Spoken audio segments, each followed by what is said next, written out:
బీజేపీకి 400 సీట్లు వస్తే 70 ఏళ్లుగా అమలవుతున్న రిజర్వేషన్లు రద్దు చేస్తామని చెప్తున్నారని అన్నారు సీఎం రేవంత్ రెడ్డి.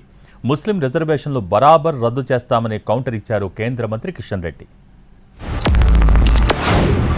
నరేంద్ర మోడీ ఒక మాట చెప్తున్నాడు, సిద్దిపేటలో అమిత్ షా మాట్లాడిండు, రిజర్వేషన్లు రద్దు చేస్తామని. ఎందుకు బీజేపీ వాళ్ళు 400 సీట్లు కావాలంటున్నారు? 400 సీట్లు వస్తే పార్లమెంట్లో రెండింతల మెజారిటీ వస్తే కాంగ్రెస్ పార్టీ ఇచ్చిన ఎస్సీ ఎస్టీ రిజర్వేషన్లు, ఓబీసీ మైనారిటీ రిజర్వేషన్లను రద్దు చేయాలన్న ఆలోచనతోటి ఈరోజు బీజేపీ కుట్ర చేస్తున్నది. ముస్లిం రిజర్వేషన్ ఎత్తేస్తారంటున్నాడు, బరాబర్ ఎత్తేస్తాం. మేము చెప్పడం కాదు, అది రాష్ట్ర హైకోర్టు